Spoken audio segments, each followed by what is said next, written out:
A new Tim Rogers and the Twins set album came out just the other month, Tines of Stars Unfurled. And it is a, first of all, fantastic little album, and it's also a sequel to the classic 1999 What Rhymes with Cars and Girls, where every track is a sequel to, where it's reflecting on, commenting on, contrasting against. A great little thing. And as I had some time on my hands, I actually figured out how to play pretty much the whole thing. It's about probably 75–80% pretty sure of it, but I think I've got most of it in the broad strokes down. Most of it is just strumming chords in various tunings, particularly standard tuning down a whole step, which I'm calling sort of D standard. But I thought what I might do is there's just a few little bits here and there in each of the songs, which could use with a little bit more explanation than just a straight little tab. I'll put all the chord charts and tabs in the doobly-doo below for you to have a look at and play along with. But I thought I'd go through some of the little trickier bits here, just track by track, just so if you need any help getting those under your fingers, you can do it.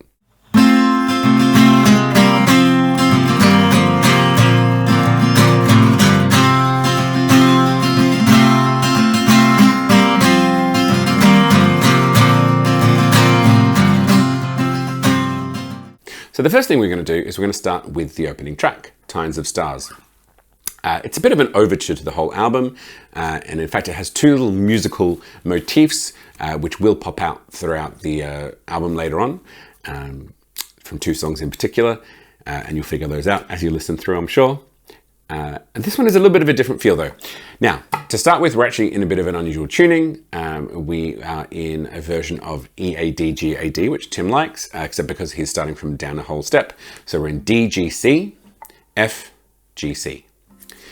And however, on this one, we're on the 5th fret capo, so you could always just tune in to E-A-D, G-A-D and capo it at the 3rd fret instead. So this track is an instrumental. It's in a 6/8 kind of feel. So, and we're just basically going to be letting these two top strings ring out pretty much under the whole thing as drones. And we're going to be playing a little sort of melodic idea that will pop up here and there. So we're kind of playing a version of a D shape, I guess, except we're letting those strings ring out on top. So we've just got open 4th string, 2nd fret on the 3rd string, and then top 2 open strings. That's going to be our sort of home base for this track. But we're going to be doing this little melodic idea over the top, which is starting here on the 4th string at the 4th fret.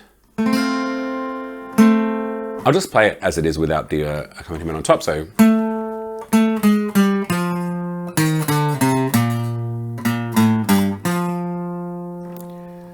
So what that is, it's 4th fret on the 4th string, 4, 3, 2, open. And then we're moving to a bit more of a sort of a C shape. So we're going 3rd fret on the 5th string. So 3, 2, 3, 2, open. And down to the 3rd fret on the 6th string. And do the same thing, 3, 2, open. And then back up to the open 4th string. So altogether it sounds a bit like this.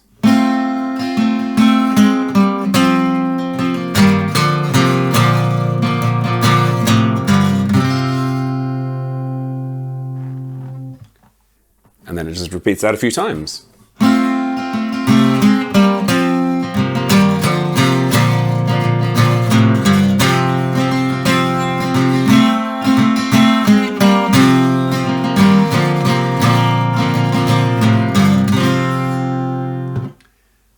Then we go into a sort of chord progression. So it's kind of like a G shape. So 3rd fret on the 6th string and 2nd fret on the 5th, but we're leaving all the other strings open. That shape's kind of like an A sus2. So just the 2nd fret on the 3rd and 4th strings. And again, that sort of open D shape.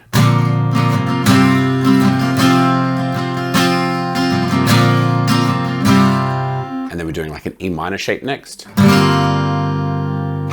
And then we repeat that first bit.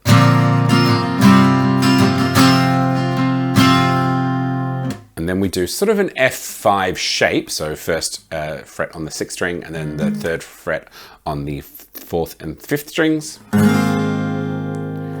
And then we go back to that sort of A sus2 shape.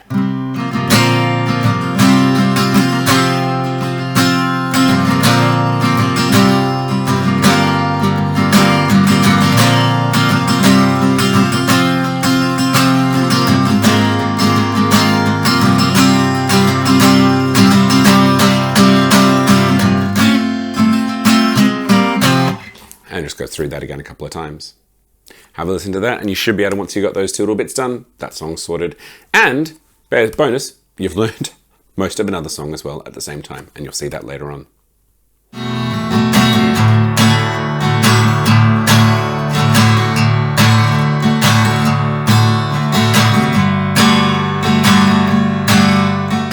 So, track 2, Been So Good, Been So Far. Of course, the response to You've Been So Good To Me So Far from What Rhymes. And here we have our first song in the D standard tuning. So we're just in normal tuning, but we're just down a whole step. So an E chord shape is very helpfully a D. I will try and refer to shapes where I can, but if I get the chord wrong, I do apologize. This one is mostly just strum chords. It starts with what we would say an F sharp shape, but it's actually the E, which is also the same start as You've Been So Good To Me So Far.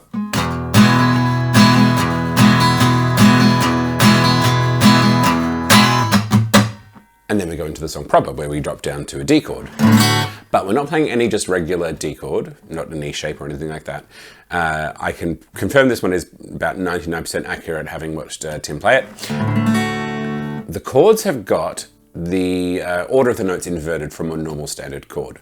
So what we're playing here is kind of like an E5 up to here, and then we've got the G sharp, which would normally, F sharp, which would normally be here, except it's up here on top on the first string. So this chord is a bit unusual. It takes a little bit of a while to get your fingers used to it, but basically we're doing open low string, 6th string, 2nd fret on both the 5th and 4th strings. Then we have the 4th fret on the 3rd string, 2nd string is open, same note, and then we have the 4th fret on the 1st string. So all together it's...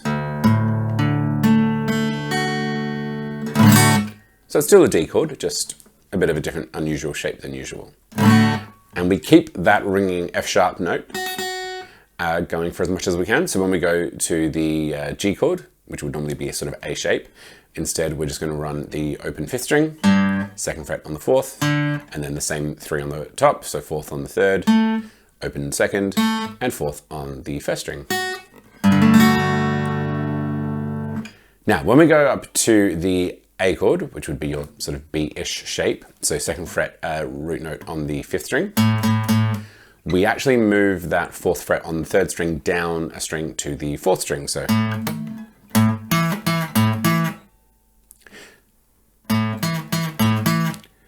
now what we're doing though is, because the problem is if we left the 3rd string to ring open along with the 2nd string, no, not good. So you can use a couple of different ways of doing this. If you want to, you can use your finger that you're fretting the 4th string on the, 4th fret on the 4th string. You can use it to mute it, or you can use your free finger. I use usually my my middle finger, and I can mute it that way. But we're still keeping the open 2nd string and the 4th fret on the 1st string, like that. And the only other main chord in that kind of odd progression is an E one. So we're talking again sort of around the 2nd fret again. So we've got 2nd fret on the 6th string, 4th on the 5th. Now we've actually got 2 notes that we want to mute. So I'm definitely using my middle finger for these 2. And then we've just got that open 2nd string and the 4th on the 1st.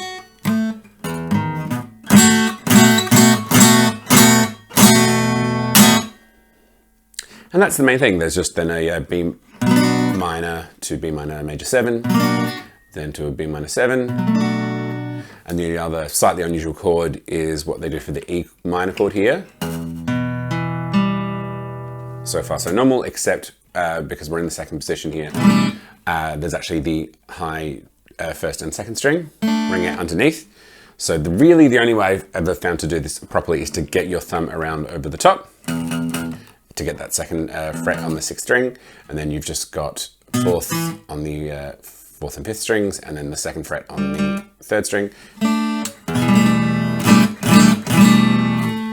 Truth be told, if you just played a regular old bar chord E minor shape at the 2nd fret, it would be fine.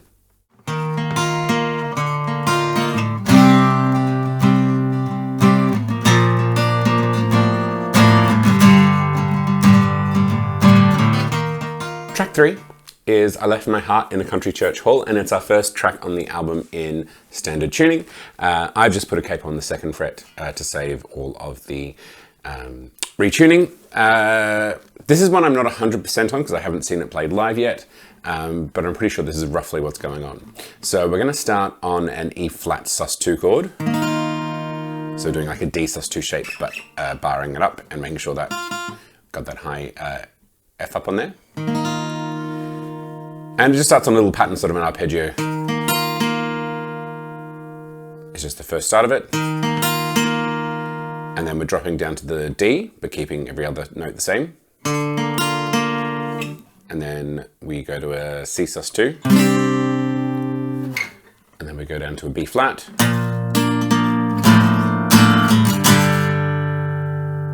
And that just repeats twice.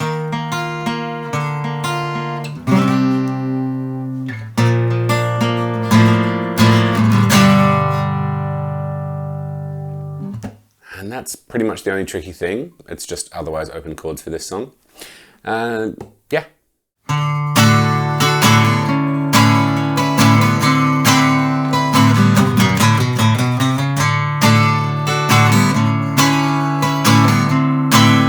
So track 4 is my current favorite on the album, which is Can You Just Do It For Me Friend, with the wonderful Pete Lawler trading vocals with Tim. This one again is mostly just sort of a straight strumming kind of a song, just with that intro. It's just basically playing a D chord, but we're just doing sort of the top half of a D bar chord at the 5th fret and just the open D. So it's open, 7th, 7th, 5th. So that's the first chord. And then we're going down to 6th fret on the 3rd string. 5th fret on the 2nd string, and the 7th fret on the 1st string.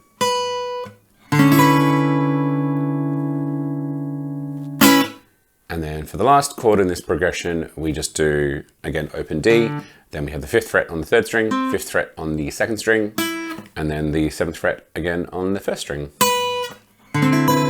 So the 3 chords are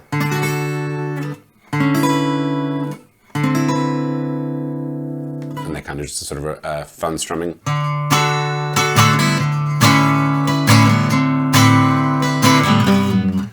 And then there's that run. This was the hardest bit to actually figure out on the whole album. I had to take it and isolate it and slow it down and all this kind of stuff. But from what I can tell, the basic gist of it is, so it's 3rd fret and 2nd fret on the low E string. And then we go up onto the 5th string and we go open 2nd, and then we do that again, open 2nd, 3rd, 4th. So it's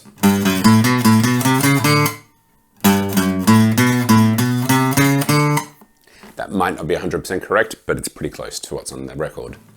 So it's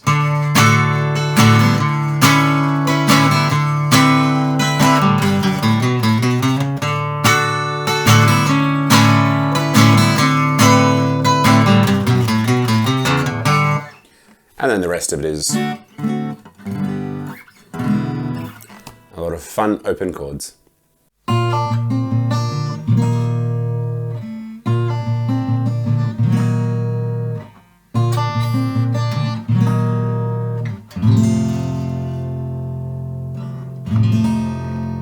So track 5, that Arse-Kickin song, also in D standard.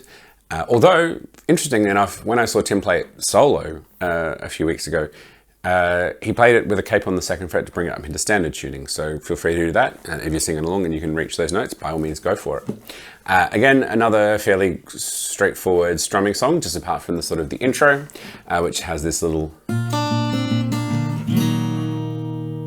And all that is, was playing a C shape.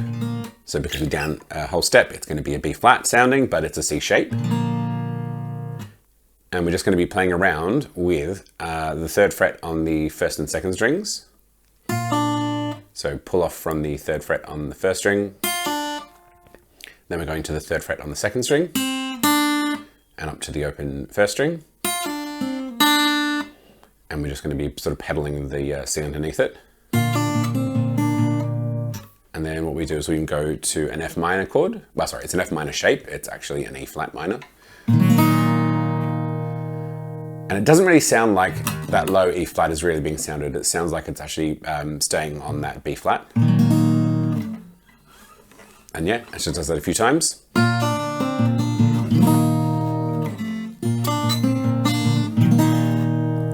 The last time, it goes up to a G shape, so it's an F chord, and then with a 7th. And that's all there is to that song.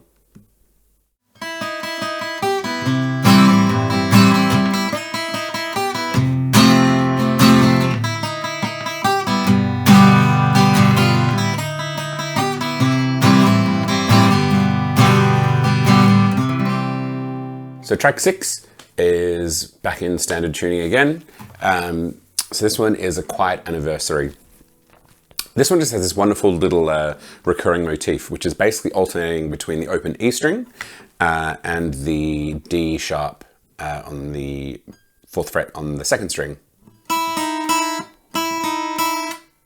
And because you kind of get those notes ringing out against each other, you get that little bit of dissonance. And then the last sort of piece of this puzzle is just going up to the G, or the 3rd fret on the 1st string. So this is just basically the only trick to this song. So you'll hear that at the start. And it goes to a C chord. And then it does it again.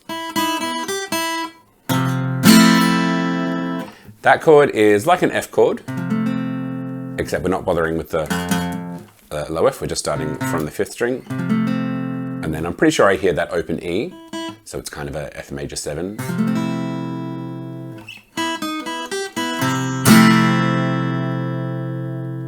And then the 3rd time,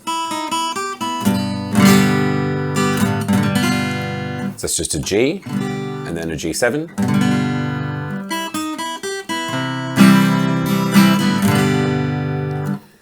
The only other little trick in this one is just that's the first time, it just does. When it returns later on in the middle of the song and towards the end, it does it twice. Just that little E, D sharp run. So it goes like this.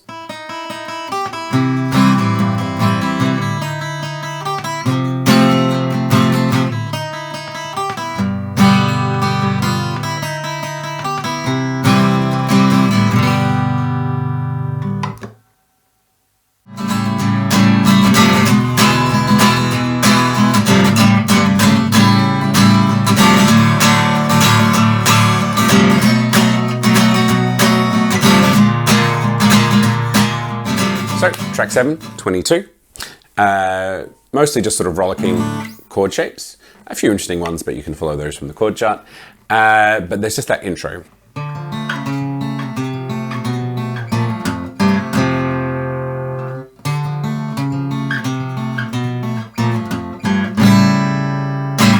Now, there are actually 2 guitars playing in this bit. However, I've just figured out Tim's bit. I haven't quite figured out what Davey's playing at that point. But it's pretty simple. So we're starting up here on the 7th fret on the 5th string. And we're going to be pedaling the 3rd and 2nd strings underneath each string. I'm just going to go down semitone by semitone, step by step.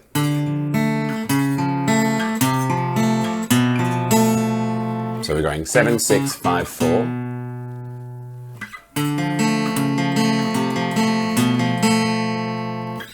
And then we just, that little flourish at the end. So, first time, it's, so 3rd fret on the 5th string, 3rd fret on the 6th string, open 5th string, and then 3rd fret on the 6th string, and we're kind of just doing that kind of G shape. So we do that again. And then the 3rd time, we just start the same, so 3rd fret on the 5th, 3rd fret on the 6th, and then open on the 5th. But instead, we're going to go to that classic B7 shape. So, because remember we're down, so it's A7, but it's there. And then we go into the song properly. There's one other little thing that kind of is a bit of a trick, which is at the end of the chorus. You're 22, you know what to do. There's a little bit of a run. I don't think it's essential that everyone plays it the same way, but the way that I think it's being done, so your 22, you know what to do. So it's, so what that is that A7 in that B7 shape. And then I'm going to kind of go down to what is technically a G7, but it's a sort of an A7 shape. And then I'm going to kind of have that. So it's like G, G sharp, up to A. So just basically that B7 shape.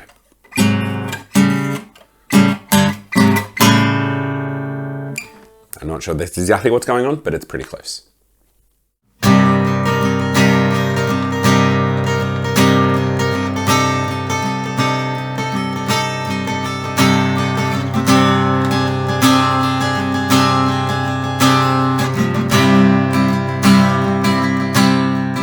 Track 8 is I Live Near a Train Station. We're still in D standard tuning for this one. And this has, again, it's mostly just strummed chords. We just have a little bit of an interesting chord progression to kind of kick it off. So we're going to be pedaling that open 4th string underneath all of this. But we're going to be having these really interesting chords over the top of it. So what we have here is the 9th fret on the 3rd, 6th fret on the 2nd, and then 8th fret on the 1st. Which gives you that really nice sound there. It is a bit of a pain to get your fingers into this position. I had to kind of get used to it. Because then the next thing we're going to do is actually going to lower that 8th fret on the 1st string down to the 7th fret. So it goes.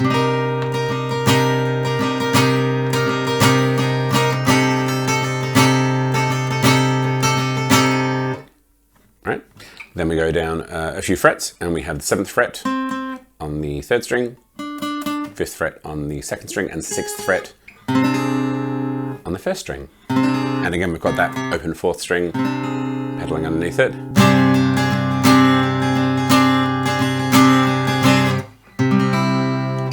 And every other time, apart from the very first time, it just goes down to a D shape, so we're playing a C chord.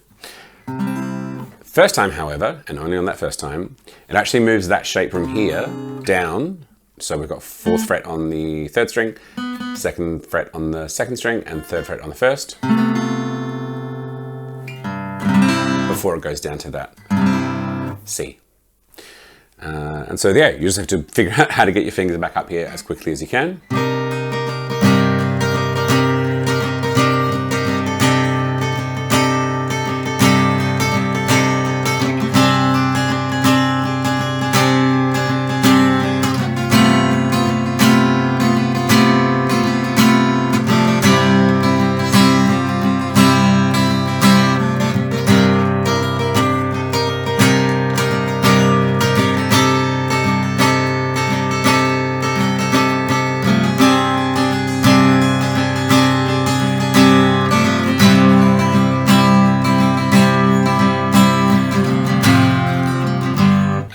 Through those chords. Just one more little thing at the end there. Just as they fade out, and I can't even remember they do this bit live, they just bring back that little motif from the opening track, and that we'll hear again in a couple of songs' time in Get High Support the Band. So the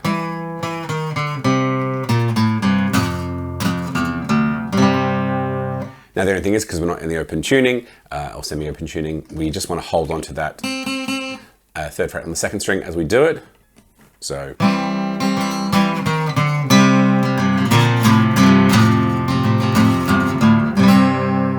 but it's not the most essential thing. It's just that little bit in the fade out if you want to play it.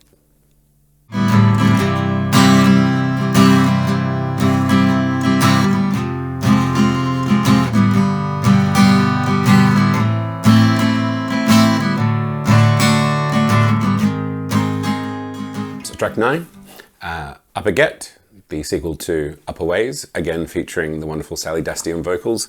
And with this one, there ain't nothing too tricky about it. It's just all strummed chords. We've got that sort of jazzy progression of minor chords at the start, but then we just go into just mostly standard chord shapes there. So it should be no trouble to follow along with. The one thing I do want to say about this song is the subtitle, Ta Brón Orm, which is Irish. It's Celtic for I am sad, in a kind of weird way. It's not actually I am sad. It's more nuanced than that. It's sadness is upon me. The idea of sadness being something transitory, not an integral thing of yourself, but something that has happened to come across you. It sounds like a very sort of Timmy thing to have in a song. That wonderful distinction there.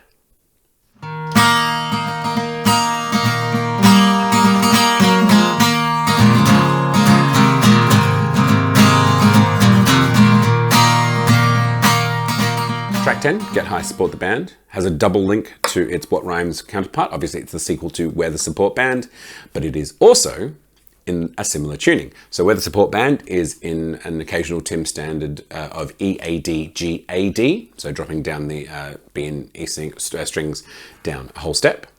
But in this case, we're just doing that to the D standard tuning. So from low to high, it's D, G, C, and then we have F, G, C. However, for this song, we're playing it on capo 3rd fret. So if you want to play this song and you know how to get down to the EAD-GAD, EAD-GAD tuning, you can just put a capo on the 1st fret. Pretty easy to do. The other thing as well, this is basically just the same riff that we have throughout the album in various points, particularly similar to the opening track. Just the difference with this one is, rather than being in 6/8 like Tines of Stars is, we are in more of a 4/4 with a shuffle feel. So it's just the...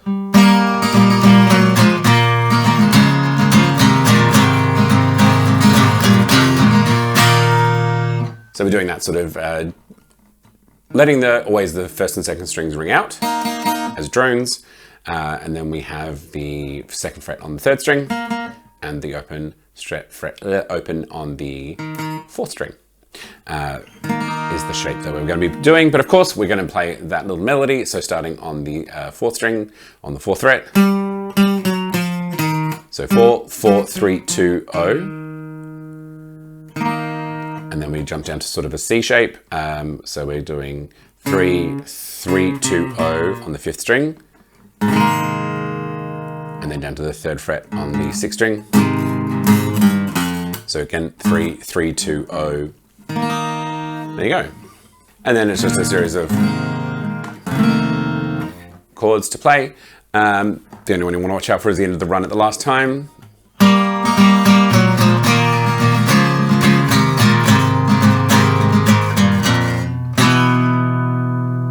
Kind of playing inverted E flat shape. So 1st fret on the 5th string, 1st fret on the 4th string, and then 3rd fret on the 3rd string.